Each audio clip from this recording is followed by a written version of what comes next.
Welcome to my YouTube channel Ramesh online. AP ఉద్యోగులు మరియు పెన్షన్ల ఐఆర్ పిఆర్సీలపై ఈ వారంలో ఉద్యోగ సంఘాలతో సమావేశం, పెండింగ్ బకాయిలపై శ్వేతపత్రం అనే హెడ్లైన్తో ఉన్నటువంటి వీడియోనైతే మనం చూస్తున్నాం.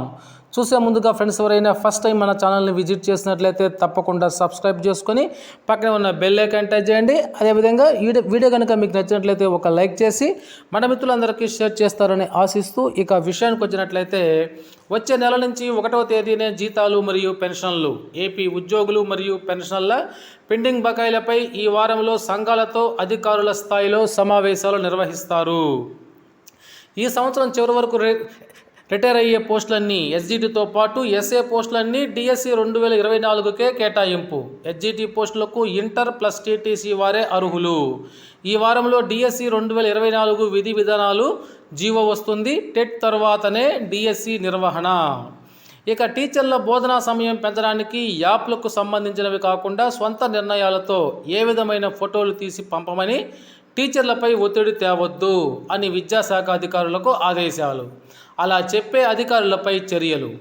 యాప్ల తగ్గింపుపై కసరత్తు జరుగుతుంది అన్నటువంటి ఒక సమాచారాన్ని అయితే మనం చూస్తున్నాం. ప్రతిరోజు మధ్యాహ్న భోజన సమయానికి ఏదో ఒక స్కూల్లో అధికారులు ఉండాలి. వివిధ రకాల సామాజిక పెన్షన్లకు బడ్జెట్ అవసరమైనందున అందరి జీతాలు మరియు పెన్షన్ల చెల్లింపుకు 1-2 రోజుల సమయం పడుతుంది. బహుశా బుధవారం లోపు అయితే ఈ యొక్క జీతాలు మరియు పెన్షన్లు ప్రాసెస్ అనేటువంటిది పూర్తవుతుంది.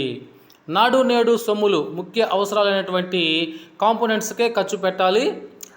ఆ తదుపరి విడత నిధులు బాగా ఆలస్యం అవ్వవచ్చును. MEO2 పోస్టులు ఉంటాయా, వీరిని మరలా జెడ్పీహెచ్ఎంలుగా పంపుతారా అనేటువంటి విషయం అయితే పరిశీలనలో ఉంది. ఇక ఐఆర్, పిఆర్సీ, డిఏ బకాయిలు వంటి ఆర్థిక సంబంధమైన డిమాండ్లపై సాధ్యాసాధ్యాలు రెగ్యులర్ బడ్జెట్ సమావేశాల తరువాతనే. ఇక నుంచి ప్రతి నెల కూడా మొదటి పని దినానే జీతాలు మరియు పెన్షన్ల చెల్లింపుకే మొదటి ప్రాధాన్యత ఉంటుంది. మెర్జింగ్ను వెనక్కి తీసుకోవటం ఈ స్థితిలో సాధ్యం కాదు. హై స్కూల్స్లో ఇంగ్లీష్ మీడియమే కొనసాగింపు. తెలుగు మీడియంను వారి యొక్క పేరెంట్స్ ఆదరించరు కాబట్టి పేరెంట్స్ తమ పిల్లలను ఎందుకు ప్రైవేట్ స్కూళ్లకు పంపిస్తున్నారో కారణాలు రిపోర్ట్ ద్వారా తయారు చేస్తున్నారు. 117 జీవో రద్దయ్యి మరొక జీవో వచ్చును. పిఎస్లలో 1 నుంచి 10 మంది పిల్లలు ఉన్నట్లయితే వారికి 1 టీచర్ని ఇస్తారు. 11 నుంచి 60 వరకు ఉంటే 2 ఎస్జిటీలను ఇస్తారు.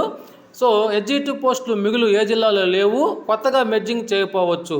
విద్యార్థులు వేరే గ్రామాలకు వెళ్లాల్సిన ఇబ్బందులు ఉన్న చోట్ల 2023లో జరిగిన మెర్జింగ్ను రివ్యూ చేయవచ్చును. బాగా స్టడీ చేసిన తర్వాతనే జీవో నెంబర్ 117 సవరణలపై ఒక నిర్ణయం వచ్చును. ఇక మున్సిపల్ టీచర్లు మరలా మున్సిపల్ శాఖ పరిధిలోకి వెళ్ళడం జరగదు. తల్లికి వందనం విధి విధానాల కూర్పు కోసం ఒక కమిటీని అయితే ఏర్పాటు చేస్తున్నారు.